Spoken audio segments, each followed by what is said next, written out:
March 22ನೇ ತಾರೀಕು ಕರ್ನಾಟಕ ಬಂದ್ ಬಂದ್ ಬಂದ್. ಮಾರ್ಚ್ 22ರ ಬೆಳಗ್ಗೆ 6 ಗಂಟೆಯಿಂದ ಸಂಜೆ 6 ಗಂಟೆಯವರೆಗೆ ಕರ್ನಾಟಕ ಬಂದ್ ಆಗುತ್ತೆ. ಮಾರ್ಚ್ 22ರ ಬೆಳಗ್ಗೆ 6ರಿಂದ ಸಂಜೆ 6 ಗಂಟೆಯ ತನಕ ಕರ್ನಾಟಕ ಬಂದ್.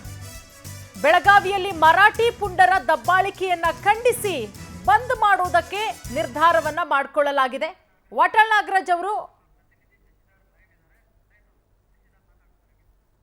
ಈಗ ವಾಟಾಳ್ ನಾಗರಾಜ್ ಅವರನ್ನ ನಮ್ಮ ಪ್ರತಿನಿಧಿ ಶಶಿಧರ್ ಮಾತನಾಡಿಸ್ತಾ ಹೋಗ್ತಾರೆ. ನೋಡ್ತಾ ಹೋಗೋಣ ಬನ್ನಿ. ಶಶಿ ಮಾತಾಡಿಸಿ. ಈಗಾಗಲೇ ಏನ್ ಕನ್ನಡ ಪರ ಸಂಘಟನೆಗಳೆಲ್ಲರೂ ಕೂಡ MES ಮತ್ತೆ ಶಿವಸೇನೆ ವಿರುದ್ಧ ಹೋರಾಟ ಮಾಡೋದಕ್ಕೆ ಕರ್ನಾಟಕ ಬಂದ್ಗೆ ಕರೆ ಕೊಟ್ಟಿದ್ದಾರೆ. ಅದಕ್ಕೆ ಸಂಬಂಧಪಟ್ಟಂತೆ ನಮ್ಮ ಜೊತೆ ಮಾತಾಡೋದಕ್ಕೆ ವಾಟಾಳ್ ನಾಗರಾಜ್ ಅವರು ನಮ್ಮ ಜೊತೆ ಇದ್ದಾರೆ. ಬನ್ನಿ, ಬಂದ್ ಯಾವ ರೀತಿಯಾಗಿ ಇರುತ್ತೆ ಅಂತ. ಸರ್, ಬಂದ್ ನಿಮ್ಮ ಪ್ರಕಾರ ಬಂದ್ ಬಂದ್ ಬಂದ್ ಯಾವ ರೀತಿಯಾಗಿರುತ್ತೆ?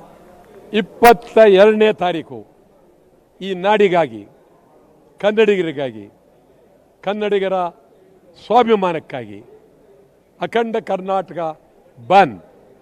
MES ನಿಷೇಧ ಆಗಲೇಬೇಕು. ಕಂಡಕ್ಟರ್ ಮೇಲೆ ಏಟು, ಇದಕ್ಕಿಂತ ದುರಂತ ಮತ್ತೊಂದಿಲ್ಲ. ಉನ್ನತ ಮಟ್ಟದ ತನಿಖೆ ಆಗಬೇಕು. ಮಹದಾಯಿ, ಕಳಸಾ ಬಂಡೂರಿ, ಉತ್ತರ ಕರ್ನಾಟಕದ ಅಭಿವೃದ್ಧಿ, ಹೈದರಾಬಾದ್ ಕರ್ನಾಟಕದ ಅಭಿವೃದ್ಧಿ, ಮೇಕೆದಾಟ್ ಆಗಲೇಬೇಕು. ಇದರ ಜೊತೆಗೆ ಕೇಂದ್ರ ಸರ್ಕಾರ ಕರ್ನಾಟಕವನ್ನು ಕಡೆಗಣಿಸ್ತಾ ಇದ್ದಾರೆ. ಎಲ್ಲವನ್ನ ಬೇಡಿಕೆಗಳನ್ನಿಟ್ಟು ಭಾರಿ ಹೋರಾಟ 22ನೇ ತಾರೀಕು ಮುಖ್ಯಮಂತ್ರಿಗಳಿಗೂ ಮನವಿ ಮಾಡಿದ್ದೇವೆ. ಯಾವ ಕಾರಣಕ್ಕೂ ಬಂದ್ಗೆ ತೊಂದರೆ ಕೊಡಕ್ಕೆ ಹೋಗಬೇಡಿ, ಬಂದ್ಗೆ ಬೆಂಬಲ ಕೊಡಿ. ರಾಮಲಿಂಗ ರೆಡ್ಡಿ ಅವರೇ ಸಂಪೂರ್ಣ ಬಂದ್ಗೆ ಬೆಂಬಲ ಕೊಟ್ಟು ಇಡೀ ಸಾರಿಗೆ ಇಲಾಖೆ ಬಂದ್ ಪರವಾಗಿ ನಿಲ್ಲಬೇಕು ಅಂತೇಳಿ ಕಳಕಳಿಯಿಂದ ಮನವಿ ಮಾಡಿದ್ದೇವೆ. ರಾಜ್ಯದ 1,000ಕ್ಕೂ ಹೆಚ್ಚು ಕನ್ನಡ ಪರ ಸಂಘಟನೆಗಳು ಈಗಾಗಲೇ ಬೆಂಬಲ ಕೊಟ್ಟಿದ್ದಾರೆ. ಇನ್ನೂ 2,000 ಬೆಂಬಲ ಕೊಡೋದಕ್ಕೆ ರೆಡಿ ಇದ್ದಾರೆ. 22ರವರೆಗೆ ಒಂದಲ್ಲ ಒಂದು ಚಳವಳಿ. 3ನೇ ತಾರೀಕು ರಾಜಭವನ ಬಂದ್, 7ನೇ ತಾರೀಕು ಬೆಳಗಾವಿ ಮುತ್ತಿಗೆ. ಈ ಥರ ಕಾರ್ಯಕ್ರಮಗಳು ಭಾರಿ ಏರ್ಪಡಿಸಿದ್ದೇವೆ. ಸರ್, ಕರ್ನಾಟಕ ಬಂದ್ ಅಂದಾಗ ಕೆಲವೊಂದಷ್ಟು ಸಂಘಟನೆಗಳು ಬೆಂಬಲ ಕೊಡೋದಿಲ್ಲ ಅನ್ನೋದು ಸಹಜ. ಹೀಗಾಗಿ ಪ್ರವೀಣ್ ಶೆಟ್ಟಿ ಬಣ ಮತ್ತೆ ನಾರಾಯಣಗೌಡರ ಬಣ ಅವ್ರಿಗೆ ಏನಂದ್ರೆ ಮನವಿ ಮಾಡ್ತೀರಾ? ನಿಮ್ಗೆ ಈಗಾಗಲೇ ಈಗ ತಾನೇ ನಾ ಹೇಳಿದ್ದೀನಿ. ಇನ್ನೂ ಅವ್ರ ಪಾಪ ಎಲ್ಲಿ ಕೇಳಿದ್ದಾರೋ ಇಲ್ವೋ ಅದೆಲ್ಲ ಕೊಡ್ತಾರೆ. ಅವರೆಲ್ಲ ನಮ್ಮ ಸ್ನೇಹಿತರೆ. ಪ್ರವೀಣ್ ಕುಮಾರ್ ಶೆಟ್ಟಿ ನಮ್ಮ ಸ್ನೇಹಿತರೆ, ನಾರಾಯಣಗೌಡರು ಸ್ನೇಹಿತರೆ. ಇಲ್ಲೇನು ಅವ್ರನ್ನ ನಾನು ಬಹಿರಂಗವಾಗಿ ಬೆಂಬಲ ಕೊಡಿ ಅಂತ ಕೇಳಿದ್ದೀನಿ. ಅಂಥದ್ರಲ್ಲಿ ನಾವು ಅವರೆಲ್ಲಿ ಬೆಂಬಲ ಕೊಡೋಲ್ಲ ಅಂತ ಯಾಕೆ ಹೇಳ್ತಾರೆ? ಪಾಪ ಏನು ದ್ವೇಷ ಇದೆ ನಮಗೂ ಅವ್ರಿಗೂ. ಕೊಡಬೇಕಾಗುತ್ತೆ, ಖಂಡಿತ ಕೊಡಬೇಕಾಗುತ್ತೆ. ಬೆಂಬಲ ಕೊಡ್ತಾರೆ. ಇಡೀ ರಾಜ್ಯ ಬಂದ್ ಪರವಾಗಿ ನಿಲ್ಲುತ್ತೆ. ಅಖಂಡ ಕರ್ನಾಟಕ ಬಂದ್ಗೆ ಸಮಗ್ರ ಕನ್ನಡಿಗರು ಬೆಂಬಲ ಕೊಡ್ತಾರೆ. ಕರ್ನಾಟಕ ಬಂದ್ ಯಶಸ್ವಿ ಆಗುತ್ತೆ. 22ನೇ ತಾರೀಕು ಏನಿರುತ್ತೆ ನಮ್ಮ ರಾಜ್ಯದಲ್ಲಿ, ಏನಿರೋದಿಲ್ಲ ಸರ್? 22ನೇ ತಾರೀಕು ಆಸ್ಪತ್ರೆಗಳು ವಿನಾಯಿತಿ. 22ನೇ ತಾರೀಕು ಔಷಧಿ ಅಂಗಡಿ ವಿನಾಯಿತಿ. 22ನೇ ತಾರೀಕು ಮಾಧ್ಯಮ ವಿನಾಯಿತಿ. 22ನೇ ತಾರೀಕು ಸಂಪೂರ್ಣವಾಗಿ ಎಲ್ಲ ಕಡೆ ಬಂದ್ಗೆ ಎಲ್ಲ ನಿಂತಿದ್ದೀವಿ. ಯಶಸ್ವಿ ಮಾಡೋದಕ್ಕೆ ಬಂದ್ ಯಶಸ್ವಿಯಾಗಿ ಆಗುತ್ತೆ. ಇದು ನಾಡಿನ ಬಂದ್, ಕನ್ನಡಿಗರ ಬಂದ್, ಸ್ವಾಭಿಮಾನದ ಬಂದ್. ಇಡೀ ಅಖಂಡ ಕರ್ನಾಟಕ ಬಂದ್ ಸಂಪೂರ್ಣ ಯಶಸ್ವಿ ಆಗುತ್ತೆ. ಸರ್, CM ಗಮನಕ್ಕೆ ಏನಾದ್ರು ತರ್ತೀರಾ? ಏನಾದ್ರು ಬಂದ್ಗೆ ಬೆಂಬಲ ಕೊಡಿ ಅಂತ? ಖಂಡಿತವಾಗಿ ಮುಖ್ಯಮಂತ್ರಿಗಳನ್ನು ಭೇಟಿನೂ ಮಾಡ್ತೀವಿ. ಬೆಂಬಲ ಕೊಡಿ ಅಂತ ಕೇಳ್ತೀವಿ. ಕೊಡೋದು ಅವ್ರಿಗೆ ಸೇರಿದ್ದು ಕೊಡಲೇಬೇಕಾಗುತ್ತೆ. ಕೊಡ್ತಕ್ಕಂಥ ಪರಿಸ್ಥಿತಿ ನಿರ್ಮಾಣ ಆಗಿದೆ. ಖಂಡಿತ ಅವರು ಬೆಂಬಲ ಕೊಡಬೇಕು, ಕೊಡ್ತಾರೆ ಅನ್ನುವ ನಂಬಿಕೆ ನಮಗಿದೆ.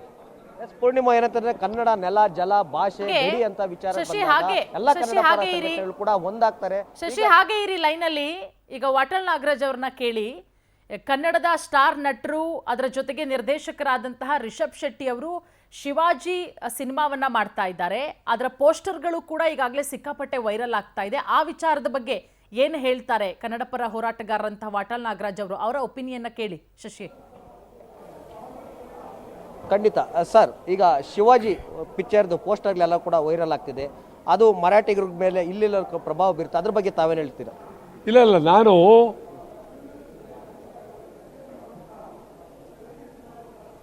ಆ ಶೆಟ್ರಿಗೆ ರಿಷಬ್ ಶೆಟ್ರ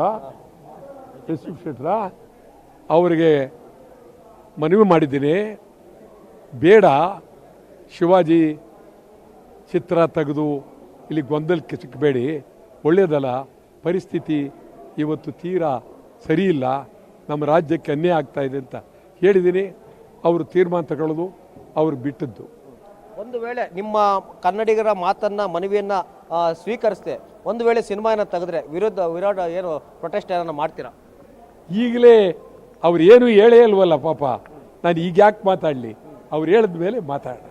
ಯಾಕಂದ್ರೆ ಕಳೆದ ಬಾರಿ ಶಿವಾಜಿ ಫಿಲಮ್ಮು ಇವರು ರಜನಿಕಾಂತ್ ತೆಗೆದಾಗ ಒಂದಷ್ಟು ಹೋರಾಟಗಳು ಕೂಡ ಆಗಿತ್ತು ನಮ್ಮ ರಾಜ್ಯದಲ್ಲಿ. ಯಾವಾಗ?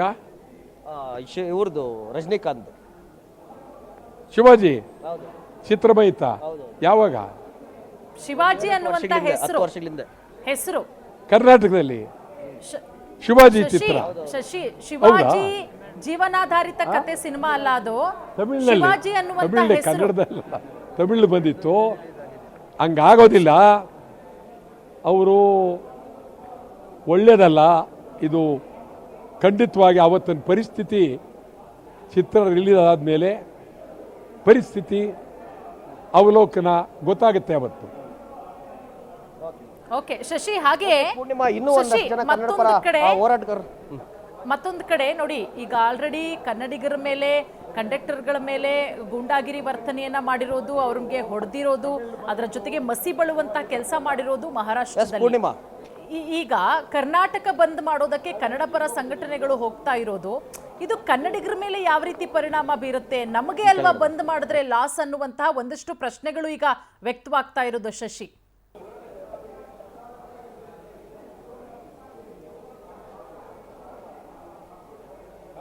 ಶಶಿ, ನನ್ನ ಪ್ರಶ್ನೆ ಕೇಳ್ತಾ ತಮ್ಗೆ? ಶಶಿ, ನನ್ನ ಪ್ರಶ್ನೆ ನಾನು ಮಾತನಾಡ್ತಾ ಇದ್ದೀನಿ ಸ್ಟುಡಿಯೋಯಿಂದ, ಕೇಳಿಸ್ತಾ ಇದೆಯಾ ಶಶಿ?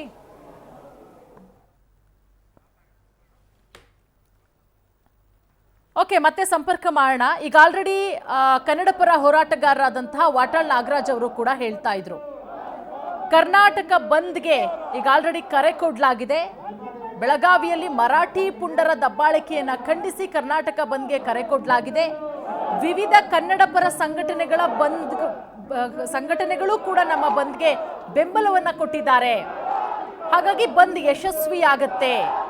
ಮಾರ್ಚ್ 3ನೇ ತಾರೀಕು ಕರ್ನಾಟಕ ರಕ್ಷಣಾ ವೇದಿಕೆಯಿಂದ ರಾಜಭವನ ಮುತ್ತಿಗೆ ಇದೆ. ಹಾಗೆ 7ನೇ ತಾರೀಕು ಕನ್ನಡ ಪರ ಸಂಘಟನೆಯಿಂದ ಬೆಳಗಾವಿ ಚಲೋ.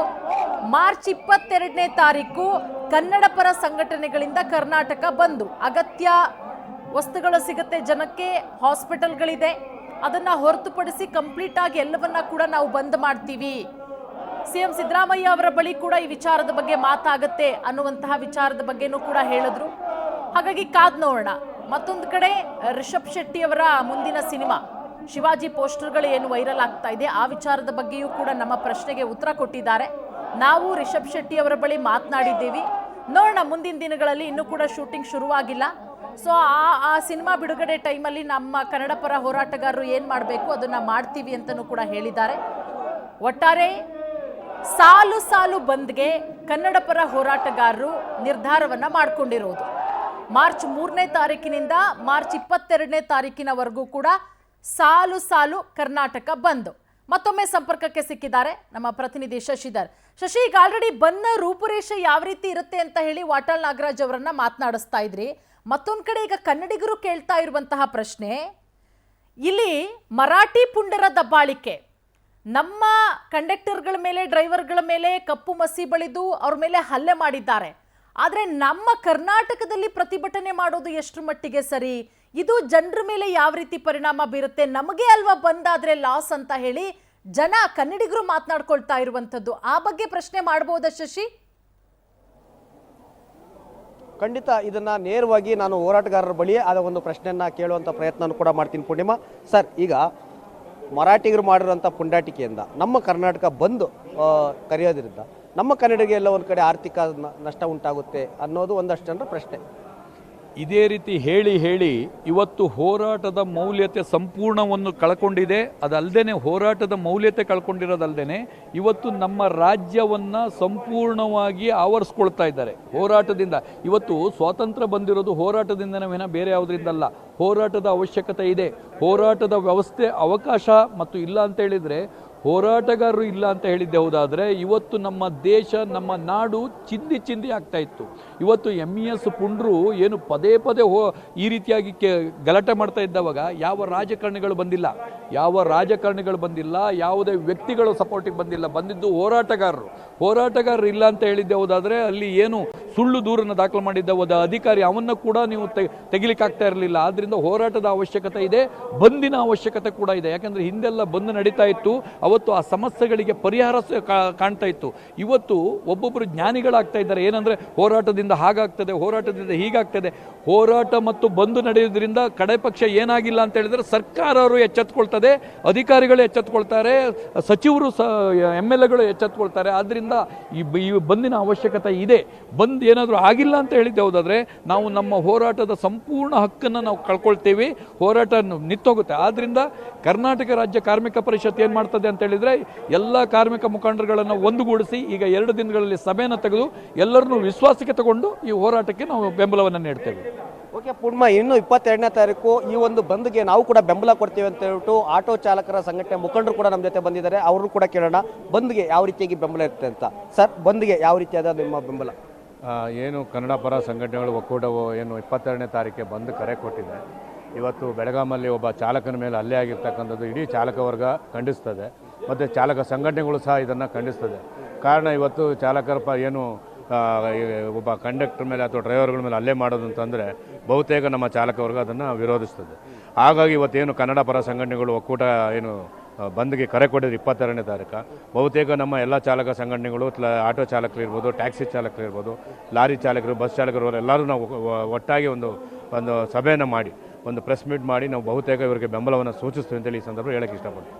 ಸರ್, ಈಗ ರಿಷಬ್ ಶೆಟ್ಟಿ ವಿಚಾರಕ್ಕೆ ಹೇಳೋದಾದ್ರೆ, ರಿಷಬ್ ಶೆಟ್ಟಿ ವಿಚಾರಕ್ಕೆ ಅಂದರೆ ಸಿನಿಮಾ ನೋಡಿ, ಸಿನಿಮಾಯಿಂದ ರಾಜ್ಯ ಬದುಕೋದಿಲ್ಲ ಅಥವಾ ರಾಜಕಾರಣಿಗಳಿಂದಲೇ ರಾಜ್ಯಕ್ಕೆ ಒಳ್ಳೆಯದಾಗ್ತೈತೆ ಅಂತ ಹೇಳಕ್ಕೆ ಬರೋದಿಲ್ಲ.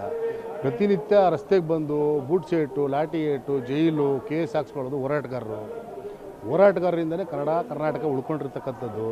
ಅದೇ ಕರ್ನಾಟಕದಲ್ಲಿ ಭಾಷಾವಾರು ಪ್ರಾಂತ್ಯ ಆದಮೇಲೆ ಆ ರಾಜ್ಯಗಳಿಗೆ ಆ ಭಾಷೆಗಳತಕ್ಕಂಥ ಒಂದು ಇದನ್ನು ಕೊಡಬೇಕು, ಪ್ರಾತಿನಿಧ್ಯತೆಯನ್ನು ಕೊಡಬೇಕು. ಆದರೆ ಏನಾಗ್ತಾಯಿದೆ ಇಲ್ಲಿ ಅಂತ ಹೇಳಿದ್ರೆ ಕರ್ನಾಟಕದ ಮೇಲೆ ಒಂದು ಕಡೆ ತಮಿಳುನಾಡಿಂದ ದಾಳಿ ಆಗ್ತಾ ಇದೆ, ಒಂದು ಕಡೆ ಕೇರಳದಿಂದ ದಾಳಿ ಆಗ್ತಾ ಇದೆ, ಒಂದು ಕಡೆ ತೆಲಂಗಾಣದಿಂದ ದಾಳಿ ಆಗುತ್ತೆ, ಒಂದು ಕಡೆ ಗೋವಾದಿಂದ ದಾಳಿ ಆಗುತ್ತೆ, ಮಹಾರಾಷ್ಟ್ರದಿಂದ ದಾಳಿ ಆಗುತ್ತೆ. ಆದರೆ ನಾವೆಲ್ಲೂ ಹೋಗಿ ಹೊರಗಡೆ ಅವ್ರ ರಾಜ್ಯಗಳಿಗೆ ಅಥವಾ ಅವ್ರ ತಾಲೂಕುಗಳಿಗೆ ಹೋಗಿ ತೊಂದರೆ ಕೊಡ್ತಾ ಇಲ್ಲ. ನಮ್ಮ ರಾಜ್ಯದಲ್ಲಿ ಕನ್ನಡಿಗರಿಗೆ ಬೇಕು ಅಂತೇಳಿ ಕರಾಳ ದಿನವನ್ನು ಮಾಡೋದು, ಬಂದೂಕು ಕತ್ತಿಗಳನ್ನ ತರೋದು, ಮತ್ತು ನಮ್ಮ ಮಹಾಮಹಿಮರಾದಂಥ ಸಂಗೊಳ್ಳಿ ರಾಯಣ್ಣ, ಕಿತ್ತೂರು ರಾಣಿ ಚೆನ್ನಮ್ಮ ಅವ್ರ ಪ್ರತಿಮೆಗಳನ್ನ ಹೊಡೆದಾಕೋದು, ಜೈ ಭವಾನಿ ಜೈ ಶಿವಾಜಿ ಅಂತ ಹೇಳ್ಬಿಟ್ಟು ನಮ್ಮ ಬಾವುಟಗಳನ್ನು ಸುಡೋದು, ಅದು ಏನಾಗ್ತಾಯಿದೆ ಅಂತಂದರೆ ಅವ್ರು ಮಾಡ್ತಾ ಇರ್ತಕ್ಕಂಥ ಕುಚೇಷ್ಟೆಗೆ ಇಡೀ ರಾಜ್ಯದ ಜನ ಮತ್ತು ಪ್ರಗತಿಪರರೆಲ್ಲರೂ ಒಟ್ಟಾಗಿ ಒಂದಾಗಿ ಇವತ್ತು ರಾಜ್ಯವನ್ನು ಬಂದ್ ಮಾಡಿ ಇಡೀ ರಾಜ್ಯ ಮತ್ತು ದೇಶಕ್ಕೆ ಒಂದು ಒಳ್ಳೆಯ ಸಂದೇಶ ಕೊಡಬೇಕಂತೇಳಿ ತೀರ್ಮಾನ ಮಾಡಿಬಿಟ್ಟಿದ್ದೀವಿ. ಆದರೆ ಇಷ್ಟು ವರ್ಷ ಮಾಡ್ತಾ ಇರ್ತಕ್ಕಂಥದ್ದು ಶಾಂತಿ ಹೋರಾಟ, ಆದರೆ ಈ ಮುಂದೆ 22ನೇ ತಾರೀಕಿಗೆ ಆಗ್ತಾ ಇರ್ತಕ್ಕಂಥದ್ದು ಕ್ರಾಂತಿ ಹೋರಾಟ ಅಂತ ಹೇಳೋದಕ್ಕೆ ನಾನು ಇಷ್ಟಪಡ್ತೀನಿ. ಪೂರ್ಣಿಮಾ, ಇನ್ನು ಈ ಒಂದು ಹೋರಾಟಕ್ಕೆ ಉತ್ತರ ಕರ್ನಾಟಕದ ಬಹುತೇಕ ನಾಯಕರು ಕೂಡ ಬಂದಿದ್ದಾರೆ. ಕನ್ನಡ ಪರ ಹೋರಾಟಗಾರರು ಬಂದ್ಗೆ ಬೆಂಬಲ ಕೊಡ್ತೀವಿ ಅಂತ ಅವ್ರನ್ನ ಕೂಡ ಮಾತಾಡ್ಸೋಣ. ಸರ್, ಬಂದ್ಗೆ ಉತ್ತರ ಕರ್ನಾಟಕ ಯಾವ ರೀತಿಯಾಗಿ ಬೆಂಬಲ ಇದೆ? ಇವತ್ತು ಕಲ್ಯಾಣ ಕರ್ನಾಟಕ, ಉತ್ತರ ಕರ್ನಾಟಕ ವಿಚಾರಗಳು ಇಟ್ಕೊಂಡು ಇವತ್ತು ವಾಟಾಳ್ ನಾಗರಾಜ್ ಅವರು ಬಂದು ಕರೆ ಮತ್ತು ಮುತ್ತಿಗೆ ಹಾಕೋಕ್ಕೆ ನಾವೆಲ್ಲ ತಯಾರಾಗಿದ್ದೀವಿ. 3ನೇ ತಾರೀಕು ಏನು ರಾಜ್ಯಪಾಲರ ಮನೆ ಮುತ್ತಿಗೆ ಮತ್ತು 7ನೇ ತಾರೀಕು ಬೆಳಗಾವಿ ಬೆಳಗಾವಿ ಎತ್ತ ಅಂತೇಳಿ ಸಂದೇಶ ಕೊಟ್ಟಿದ್ದಾರೆ. ನಾವೆಲ್ಲ ಉತ್ತರ ಕರ್ನಾಟಕ, ಕಲ್ಯಾಣ ಕರ್ನಾಟಕ ಜನತೆಗೆ ಒಂದು ದಯವಿಟ್ಟು ಈ ಒಂದು ಬೆಂಬಲ ಕೊಡ್ಬೇಕು ನಾವೆಲ್ಲರೂ. ಯಾಕಂದರೆ ಇದು ನಮ್ಮ ಮನೆ ಕೆಲಸ ಅಲ್ಲ, ಕನ್ನಡಿಗರಿಗೆ ಧಕ್ಕೆ ಆಗ್ತಾಯಿದೆ. ಅವಾಗ ಇದು ಏನು MIS ಮಹಾರಾಷ್ಟ್ರ ಏಕೀಕರಣ ಸಮಿತಿ ಇದೆ, ಕೂಡಲೇ ರದ್ದಾಗಬೇಕು. ಅಲ್ಲಿರೋಂಥ ಮರಾಠಿಗರು, ನಾನೊಬ್ಬ ಮರಾಠಿಗನೇ, ನಾವು ಇಲ್ಲಿ ಅನ್ನ ತಿಂತಾ ಇದೀವಿ, ನೀರು ಕುಡಿತಾ ಇದೀವಿ, ಗಾಳಿ ತುಂಬ್ತಾ ಇದೀವಿ. ಕನ್ನಡಕ್ಕಾಗಿ ನಾವು ಗೌರವ ಕೊಡಬೇಕು, ಕನ್ನಡಕ್ಕೆ ಗೌರವ ಕೊಡಬೇಕು. ಈಗ ಬಂದ ಕರೆಗೆ ನಾವೆಲ್ಲ ಬೆಂಬಲವಾಗಿ ಇರ್ತೀವಿ. ಓಕೆ ಸರ್, ನಾವೇನು ಹೇಳ್ತೀರಾ? ಏನು ಮಾರ್ಚ್ 22ನೇ ತಾರೀಕು ಕನ್ನಡ ಒಕ್ಕೂಟದಿಂದ ವಾಟಾಳ್ ನಾಗರಾಜ್ ಅವರು ಒಂದು ಕರ್ನಾಟಕ ಬಂದ್ಗೆ ಕರೆ ಕೊಟ್ಟಿದ್ದಾರೆ. ಹಾಗಾಗಿ ಕನ್ನಡ ಜಾಗೃತಿ ವೇದಿಕೆ ಸಂಪೂರ್ಣವಾದಂಥ ಬೆಂಬಲವನ್ನು ವ್ಯಕ್ತ